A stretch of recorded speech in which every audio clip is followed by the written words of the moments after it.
Everyone, आज हम लोग फिजिक्स पढ़ेंगे। फिजिक्स यानी कि फिजिक्स क्लास 11 का फिजिक्स पढ़ेंगे। इसमें जो फिजिक्स क्लास 11 का जितना भी टॉपिक है सारे टॉपिक को कवर किया जाएगा और सभी टॉपिक को रीजन वाइज कवर किया जाएगा। ये नहीं है कि सिर्फ कॉन्सेप्ट नहीं है, उसका रीजन भी आप लोग को बताया जाएगा। तो आज हम लोग स्टार्ट करेंगे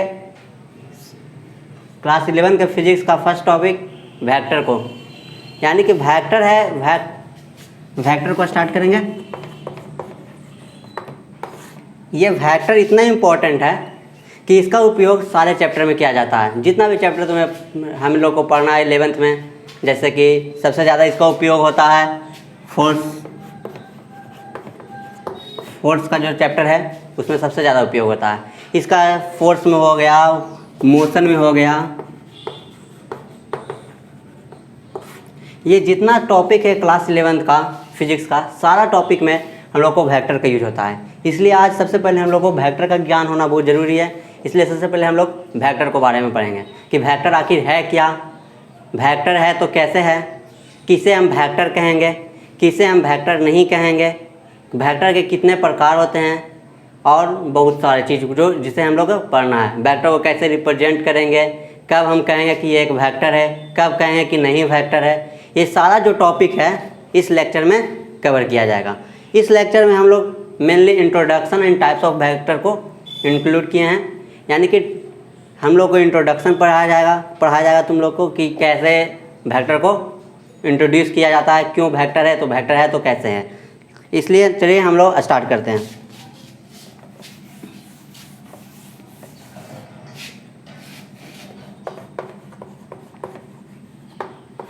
वेक्टर क्या है? वेक्टर एक प्रकार का क्वांटिटी है। जैसे कि क्वांटिटी बोलने का मतलब हुआ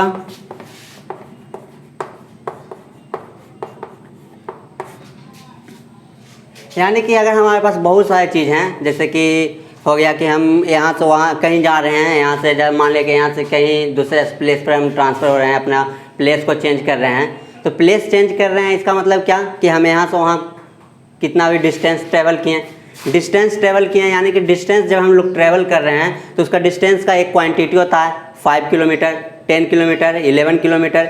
ये जितना क्वांटिटी है यानी कि क्वांटिटी बोलने का मात्रक कि कितना हम लोग चले हैं। इसी प्रकार वेक्टर एक क्वांटिटी है।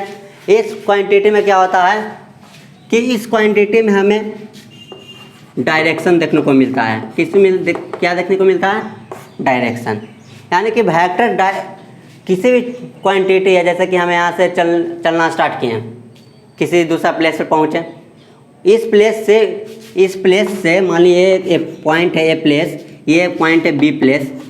इस प्लेस 1 से प्लेस 2 तक जाने के लिए हमें क्या करना पड़ेगा? या तो कोई लड़का होगा जो ऐसे जाएगा, या कोई लड़का होगा जो ऐसे जाए, या किसी अन्य कोई काम होगा तो ये इधर इधर घूम करके यहाँ तक जाएगा। यानी इसका मतलब क्या हुआ कि एक पॉइंट से बी पॉइंट जाने के लिए हमें अलग अलग डायरेक्शन का उपयोग किया जा रहा है। हर एक लड़के द्वारा अलग अलग डायरेक्शन का उपयोग किया जा रहा है। ए पॉइंट से बी पॉइंट जाने के लिए एक लड़का है जो इस डायरेक्शन का उपयोग किया, अगला लड़का है जो इस डायरेक्शन का उपयोग किया, अगला लड़का है जो इस डायरेक्शन का उपयोग किया।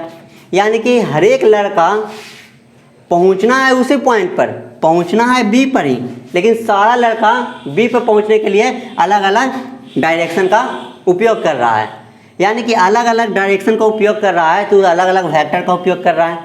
समझ रहे हो ना? यानी कि वेक्टर क्या है कि वेक्टर है एक डायरेक्शन बताने का काम करती है।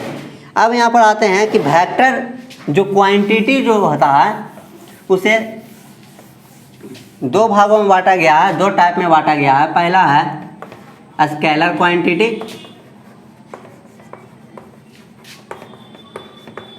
सेकंड है वेक्टर क्वांटिटी।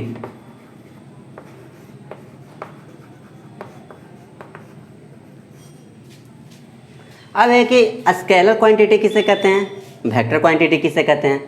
तो स्केलर क्वांटिटी वह क्वांटिटी है जिसमें सिर्फ मैग्नीट्यूड रहता है, उसमें किसी भी प्रकार के डायरेक्शन का उपयोग नहीं किया जाता है। जैसे कि हम यहाँ से गए 10 किलोमीटर, यहाँ से 10 किलोमीटर गए, या तो हम मान लीजिए ये मेरा पॉइंट है, मैं यहाँ पर खड़ी हूँ यहाँ से हमें कहा कि तुम लोग 10 किलोमीटर जाओ, तो क्या होगा, हम 5 लड़के हैं, हमें 5 लड़के को बोला गया है कि तुम 10 किलोमीटर जाओ, तो क्या होगा, कोई एक लड़का इधर की ओर 10 किलोमीटर चला जाएगा, कोई एक लड़का इधर की ओर 10 किलोमीटर चला जाएगा, कोई इधर की ओर चला जाएगा, कोई इधर।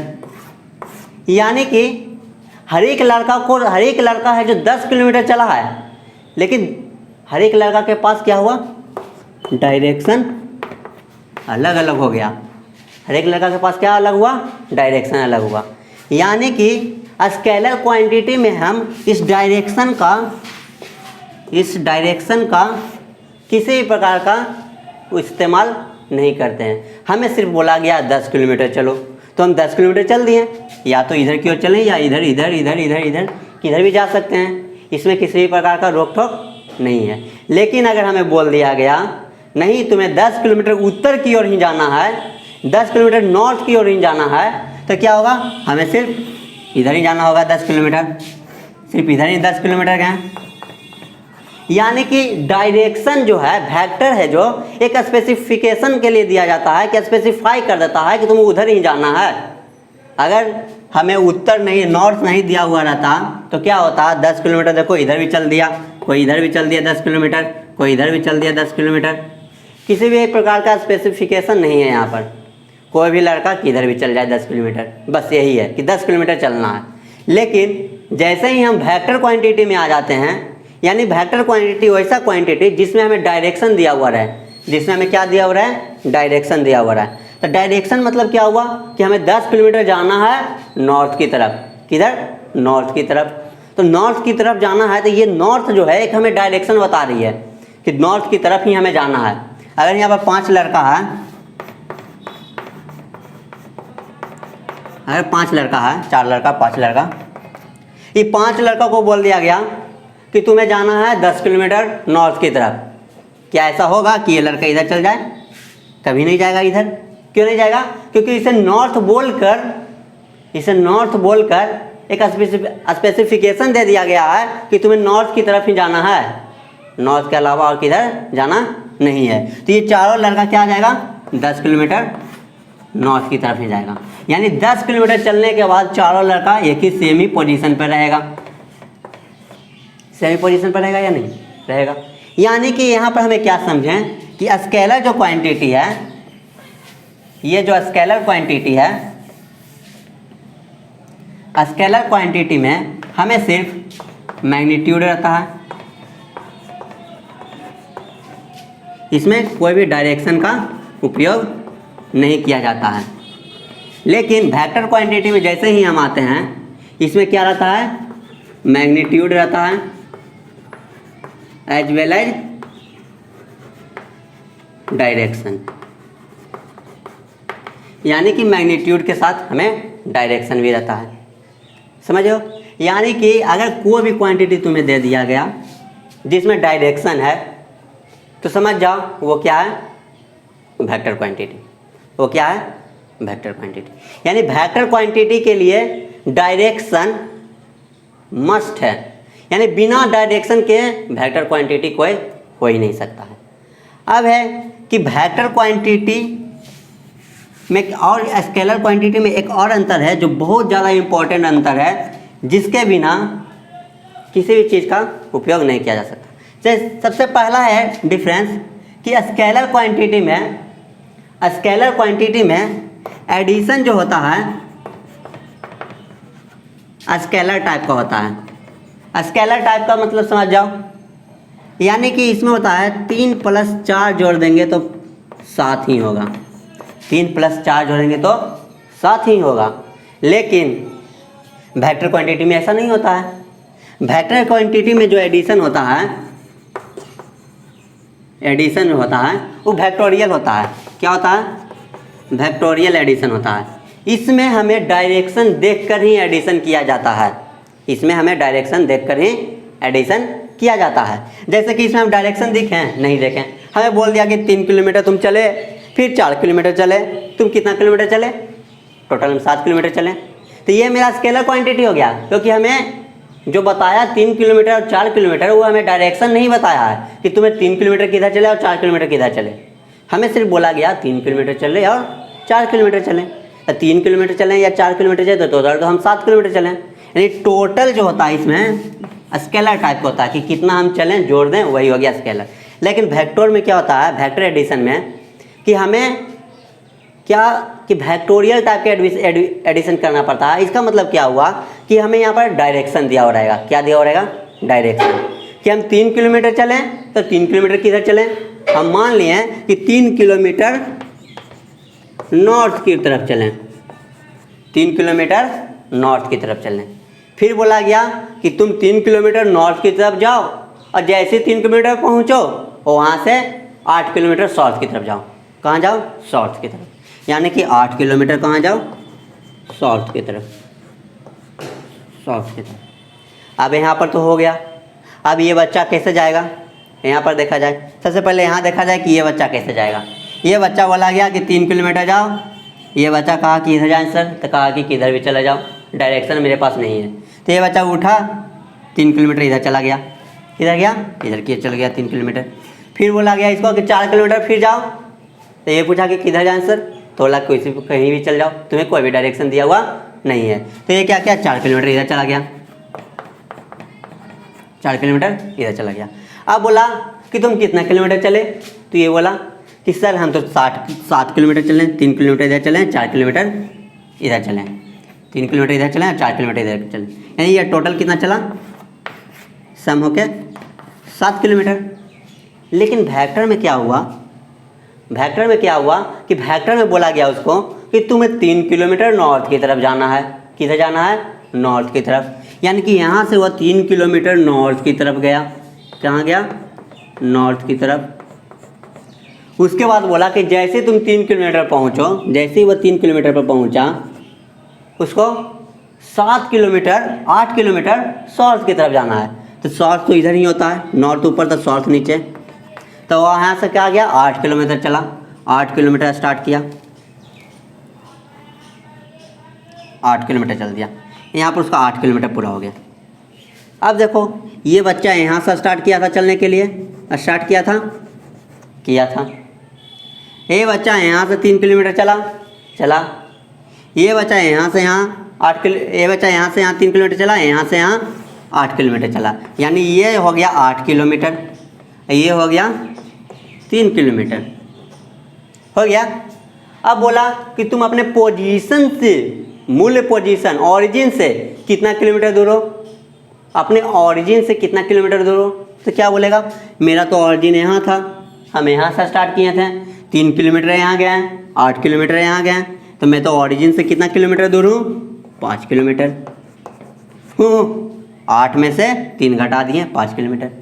यहाँ पर क्या हुआ, हम टोटल नहीं जोड़े हैं, वेक्टर में हम टोटल नहीं जोड़े हैं। हम ऐसे अगर मान लिया जाए कि यहाँ पर स्केलर क्वांटिटी रहता तो हम जोड़ देते हैं 8 3 11 किलोमीटर। लेकिन वेक्टर क्वांटिटी में क्या होता है, हम उस प्रकार नहीं जोड़ते हैं।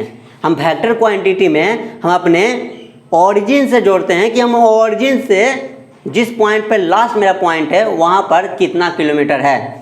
यानी कि वेक्टर क्वांटिटी, वेक्टर एडिशन में हम ऑरिजिन को लेते हैं। किसे लेते हैं? ऑरिजिन से। यानी हम जहाँ मेरा लास्ट पॉइंट है उस लास्ट पॉइंट से, ऑरिजिन से उस लास्ट पॉइंट तक के डिस्टेंस ही मेरा वेक्टर एडिशन होता है। क्या होता है? Vector addition. जैसे कि यहाँ पर अगर आते हैं, इसे उतार लेना,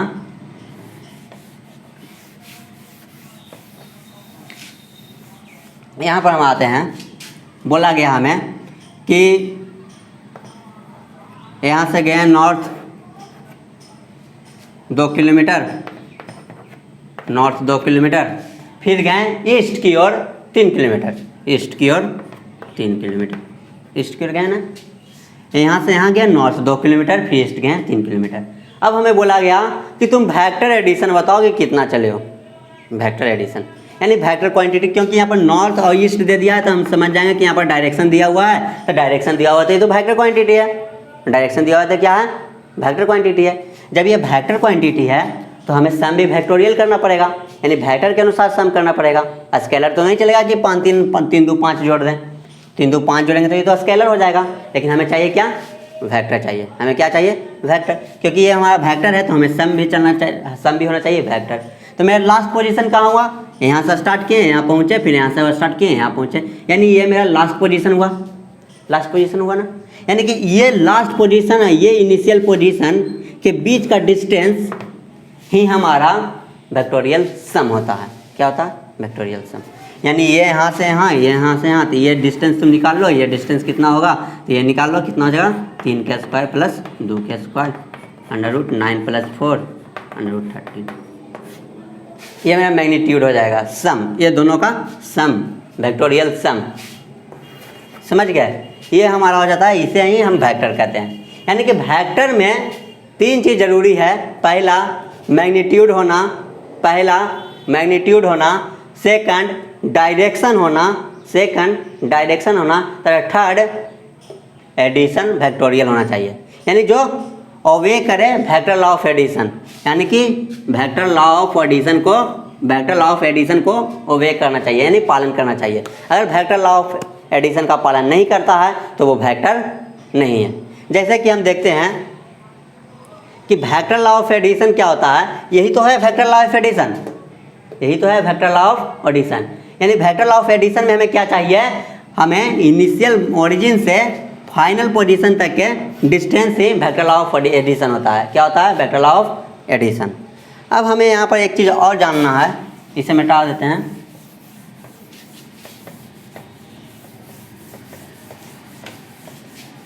अभी हम बताएं आप लोग को कि जितना भी डायरेक्शन है, जिस क्वांटिटी में डायरेक्शन है वो वेक्टर है।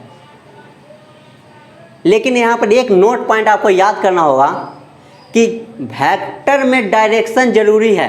वेक्टर वही क्वांटिटी होगा जो डायरेक्शन होगा, लेकिन जिसके पास डायरेक्शन है ये जरूरी नहीं है कि वो वेक्टर है। समझ में आ रहा है ना? यानी कि अगर वेक्टर है तो डायरेक्शन होना जरूरी है, लेकिन अगर डायरेक्शन है तो वेक्टर होना जरूरी नहीं है। यानी कि ऑल वेक्टर, याद रख लेना इसे, ये बहुत इंपॉर्टेंट चीज़ है। All vectors have direction, but, इस बट को बढ़िया से समझ लें। All vectors have direction but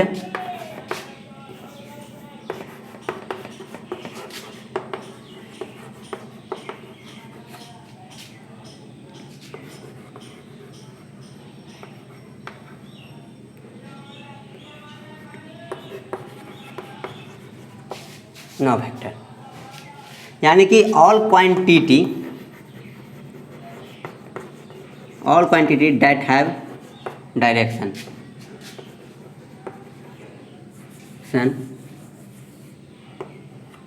has no vector.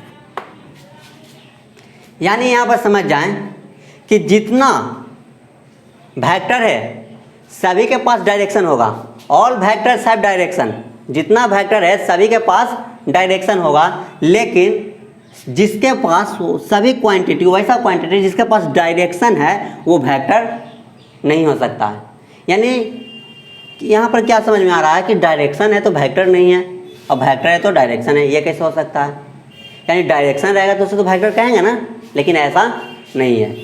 हमें क्या जानना है कि वेक्टर है तब डायरेक्शन उसमें रहना जरूरी है, लेकिन डायरेक्शन है तो वेक्टर जरूरी नहीं है। जैसे कि एग्जांपल लेते हैं, उसके बाद समझ में आएगा।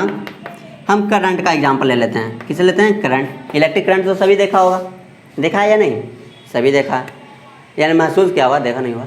यानी कि यहाँ पर क्या समझ में आ रहा है कि करंट जो है, कि करंट क्या है, करंट के पास डायरेक्शन क्या होता है या नहीं? मान लीजिए एक मैं एक सर्किट बना दिया,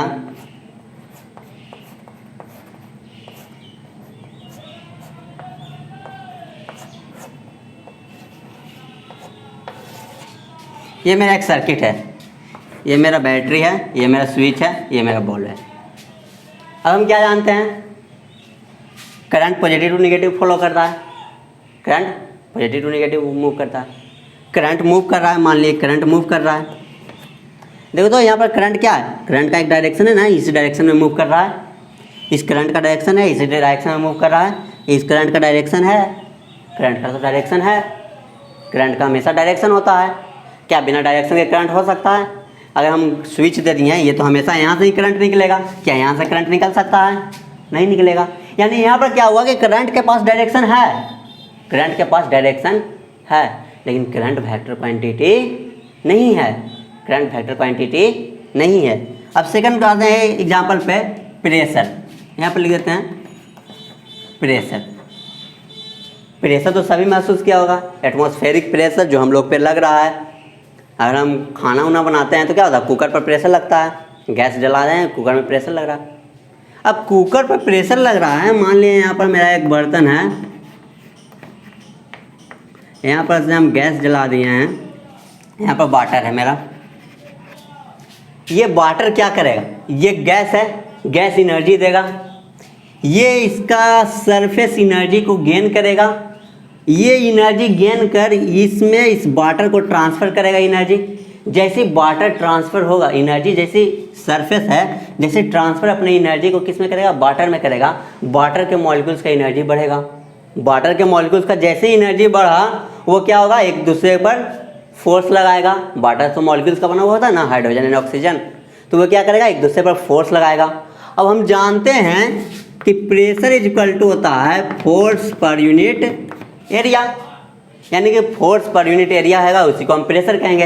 यानी यह फोर्स लगा रहा है, एक यूनिट एरिया में जितना फोर्स लगेगा वही तो प्रेशर होगा ना, वही प्रेशर होगा। यानी ये वाटर का मॉलिक्यूल्स इधर की ओर प्रेशर लगाएगा, सरफेस है, सरफेस पर प्रेशर लगाएगा, इस सरफेस पर प्रेशर लगा रहा है, इस सरफेस पर प्रेशर लगा रहा है, इस सरफेस पर प्रेशर लगा रहा है। यानी कि यहाँ पर क्या हो रहा है, देख रहे हैं कि भी प्रेशर भी है, क्या जी, प्रेशर के पास भी क्या है, डायरेक्शन है, प्रेशर के पास भी क्या है, डायरेक्शन है। सेकंड और बात लगा देते हैं, ये मेरा पाइप है, यहाँ से हम क्या किए, वाटर को फ्लो कराएं, वाटर फ्लो होगा, वाटर इधर की ओर मूव कर रहा है, वाटर इधर की ओर मूव कर रहा है। इसका मतलब क्या हुआ कि वाटर का डायरेक्शन इधर की ओर है, यानी वाटर पर जो फोर्स लग रहा है, ये इस डायरेक्शन की ओर फोर्स लग रहा है, वाटर पर फोर्स किस डायरेक्शन की ओर लग रहा है, इस डायरेक्शन पर। यहाँ पर इसका यूनिट एरिया होगा, ये मान लेते हैं सरफेस, तो पर यूनिट एरिया इसका कुछ फोर्स प्रेशर लगेगा, यानी फोर्स पर यूनिट एरिया जितना लग रहा है इसी को तो प्रेशर कहेंगे, इसी को कहेंगे ना प्रेशर।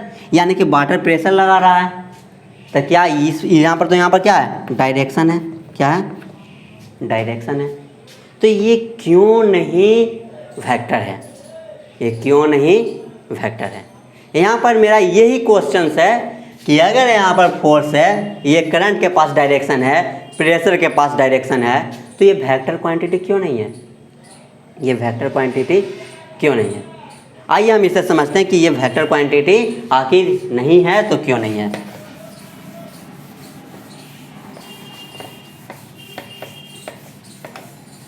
जैसे कि जो हम अभी बताएं शुरू के लेक्चर में कि वेक्टर क्वांटिटी उसी क्वांटिटी को कहेंगे जिसके पास फर्स्ट मैग्नीट्यूड होगा, क्या होगा, मैग्नीट्यूड होगा, सेकंड डायरेक्शन होगा, क्या होगा, डायरेक्शन होगा, third obey vector law of addition, क्या ओवे करे, वेक्टर लॉ ऑफ एडिशन। अब यहाँ पर आते हैं कि वेक्टर लॉ ऑफ, अब यहाँ पर हम लेते हैं करंट को, किसे ले रहे हैं छोड़, करंट को मान लेते हैं यही है। अब हम ले रहे हैं करंट को, करंट में डायरेक्ट मैग्नीट्यूड है, हाँ है, 5 एम्पियर करंट मूव कर रहा है, करंट के पास मैग्नीट्यूड है, समझ गया। करंट के पास डायरेक्शन है, हाँ है, पॉजिटिव टू निगेटिव, कंप्लीट। लेकिन यहाँ पर आता है थर्ड, लेकिन यहाँ पर जो आता है थर्ड बात कि obey vector law of addition, obey vector law of addition, ये फॉलो नहीं करता है करंट, यानी कि current vector law of addition को फॉलो नहीं करता है। यानी कि जो quantity vector law of addition को फॉलो नहीं करेगा वो वेक्टर नहीं है, वो वेक्टर नहीं है। अब देखते हैं कैसे फॉलो नहीं करता है। मान लिए कि हम बहुत सारे सर्किट बनाए हैं, पढ़े हैं 10 में, बहुत सारे सर्किट को इनने सोने करंट वरेंट फ्लो करता है। तो हम एक सर्किट बना देते हैं कि मान लीजिए यहाँ से एक करंट आ रहा है, यहाँ से एक करंट आ रहा है, हाँ, यहाँ से आ रहा है 2 एम्पियर करंट आ रहा है, यहाँ से आ रहा है 5 एम्पियर करंट। इस करंट का डायरेक्शन है, इस करंट का डायरेक्शन है।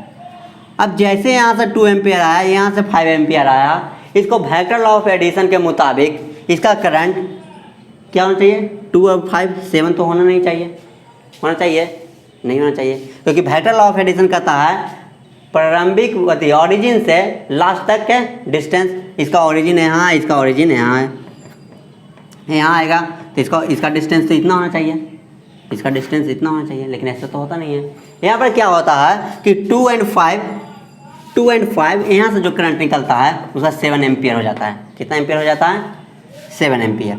यानी कि 2 एम्पियर इस करंट, इस वायर से 2 एम्पियर आ रहा है, इस वायर से 5 एम्पियर आ रहा है, और इस वायर में कितना जा रहा है, 7 एम्पियर करंट। यानी कि यह जो एडिशन हो रहा है यह स्केलर एडिशन हो रहा है। कौन सा एडिशन हो रहा है, स्केलर एडिशन हो रहा है। यानी कि यह एडिशन स्केलर एडिशन है। जब यह तो स्केलर एडिशन है तो यह वेक्टर हो नहीं सकता। ये क्या नहीं हो सकता है, वेक्टर। यानी इसलिए हम कहते हैं कि करंट वेक्टर क्वांटिटी नहीं है। करंट क्या नहीं है, वेक्टर क्वांटिटी नहीं है। क्यों नहीं है, क्योंकि यह वेक्टर लॉ ऑफ एडिशन को फॉलो नहीं करता है। अब है कि प्रेशर यही है, प्रेशर में भी क्या होता है, वेक्टर लॉ ऑफ एडिशन को फॉलो नहीं करता है। समझ गए। अब है यहाँ पर बात आ रहा है कि वेक्टर लॉ ऑफ एडिशन को नहीं फॉलो कर रहा है तो इस क्वांटिटी को नहीं हम स्केलर कर सकते हैं क्योंकि इसके पास डायरेक्शन है, नहीं इसको हम वेक्टर कर सकते हैं क्योंकि ये वेक्टर लॉ ऑफ एडिशन को फॉलो नहीं कर रहा है। तो आखिर इस क्वांटिटी को कहेंगे क्या, हर एक क्वांटिटी का नाम है, हर एक क्वांटिटी का नाम है। तो हम इस एडिशन को कहेंगे क्या, क्या कहेंगे आखिर कि इस ये जो करंट है जो कौन सा क्वांटिटी है।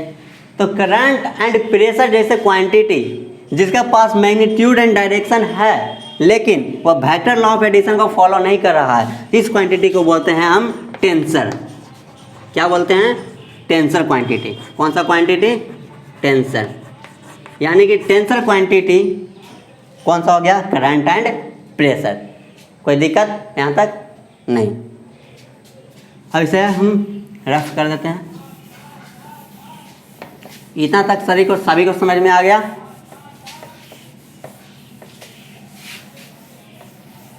अब हमें आता है हमारे पास representations of vector, representation of vector.